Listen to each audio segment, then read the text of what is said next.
এই মুহূর্তে জানিয়ে রাখি আপনাদেরকে আরামবাগের দ্বারকেশ্বর নদের জল সকাল থেকে প্রচণ্ড পরিমাণে বাড়ছে। এর পাশাপাশি জল বেড়েছে। বৃহস্পতিবার থেকে শুক্রবার জল আরও বেড়েছে। শুধু বৃষ্টির জলেই প্লাবিত আরামবাগের মায়াপুর 1, মায়াপুর 2, বাতানল, মলয়পুর 1 নম্বর গ্রাম পঞ্চায়েত এলাকার একাধিক গ্রাম। সবচেয়ে বিপদে রয়েছে এখানকার বলন্ডি, সারাটি, তেলুয়া, ভালিয়া, নারায়ণপুর, হাটবসন্তপুর এলাকা।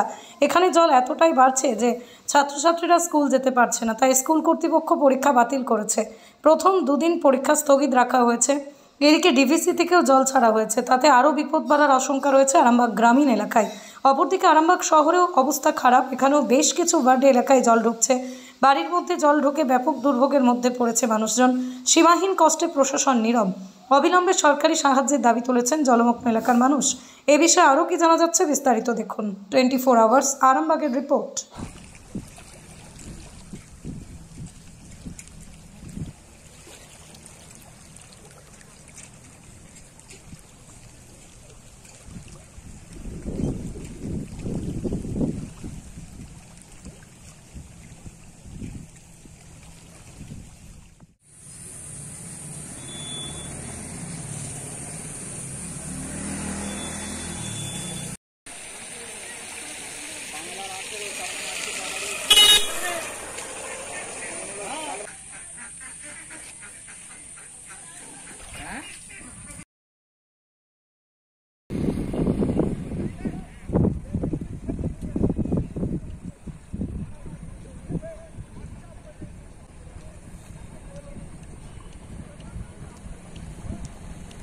আপনাদের কি অসুবিধা? গ্রামে মানে মুথাডাঙ্গা বাস স্ট্যান্ড থেকে এবং এই মায়াপুর বাস স্ট্যান্ড থেকে আমাদের প্রায় প্রত্যন্ত গ্রাম 1.5 কিলোমিটার দূরে বাস মায়াপুর গ্রাম।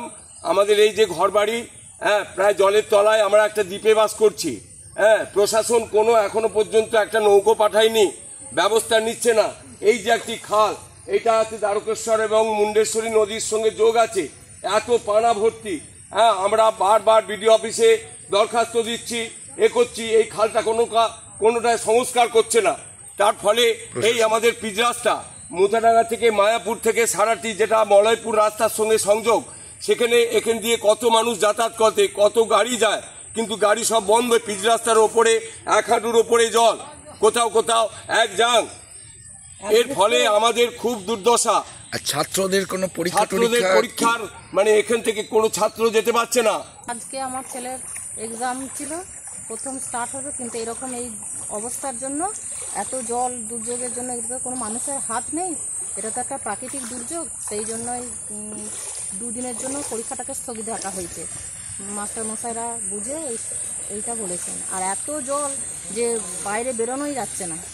এখন খুব খারাপ অবস্থায় আছে আমরা। জল কি বাড়ছে? জল প্রচন্ড বাড়ছে, রাত্রেও বেড়েছে, আমাদের বাড়ি ঘর সব ডুবে আছে, আমরা থাকতে পারছি না, ওর মধ্যেতেই খুব কষ্ট করে আছে।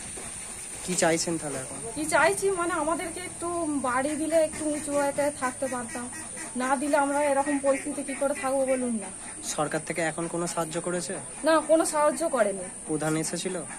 না।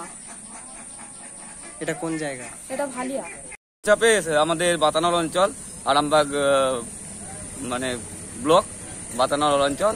এখানে সমস্ত জল মানে বৃষ্টির জলেতে একবারে জলমগ্ন হয়ে গেছে, অনেক ঘর বাড়ি ডুবে গেছে। এখানে প্রায় কতগুলি গ্রাম জলমগ্ন হয়ে আছে? আমাদের বাতানল অঞ্চলে মোটামুটি 19টা গ্রামের মধ্যে অর্ধেক জলমগ্ন। সব থেকে যেটা ক্ষতি হচ্ছে চাষের জমি, এখনো রোয়া হয়নি, বীজতলা জলের তলায়, মানে রুইবে মানুষের চাষে 1 ঘর গেল, সব কিছু চলে গেল। এখন কি জল বাড়ছে না কমছে? হ্যাঁ, এখনো জল বাড়ছে, তো সমস্ত উপরের জলটা নেমে আসছে। আপনার বাড়িও কি জলে মগ্ন? হ্যাঁ, আমার বাড়ি পর্যন্ত জলে মগ্ন। কিভাবে এখন আছেন তাহলে? এখন ওই কোনো রকমে যাতায়াত করছি। সরকার থেকে কিছু সাহায্য করে? না, সরকার থেকে এখনো কোনো সাহায্য আসেনি। প্রধানের দেখা মিলেছে? হ্যাঁ, প্রধান কালকে এসেছিল, প্রধান সাহেব বলে গেছে কিছু পাঠাবে, কিন্তু এখনো পর্যন্ত কিছু নেই। এটা কোন জায়গা? এটা ভালিয়া, আরামবাগে। আপনার নাম? আমার নাম রবীন পণ্ডিত। সন্তানের পরে মন বসছে না, প্রচুর পরিশ্রম করেও আপনি আশানুরূপ পারিশ্রমিক পাচ্ছেন না, যার ফলে আর্থিক সংকট আপনার জীবনে দুঃখ এবং চাপের ছায়া ফেলেছে। দেনার ভারে জর্জরিত স্বামী স্ত্রীর মধ্যে প্রতিনিয়ত ভুল বোঝাবুঝি বেড়েই চলেছে। নতুন বাড়ি কিনেছেন, কিন্তু সেই স্বপ্নের বাড়িটা যেন আরো দুর্ভোগ নিয়ে এসেছে আপনার জীবনে। আপনি ভাবছেন সস্তায় পাওয়া বাড়িটা নেওয়াটাই কি সঠিক সিদ্ধান্ত ছিল? এমনই সব দ্বিধাদ্বন্দ্ব এবং জীবনের কঠিন মুহূর্তে আপনাকে সঠিক পথে পরিচালিত করবেন আন্তর্জাতিক খ্যাতিসম্পন্ন স্বর্ণপদক ও স্বর্ণ মুকুটপ্রাপ্ত ডক্টর অজয় শাস্ত্রী। তিনি শুধু আপনাকে পথই দেখাবেন না, আপনার জীবনে সত্যিকারের সুখ, শান্তি, ঐশ্বর্য, অর্থ যেন সঠিক সময় আপনার কাছে পৌঁছে দেয় সেই দায়িত্বও নেবেন।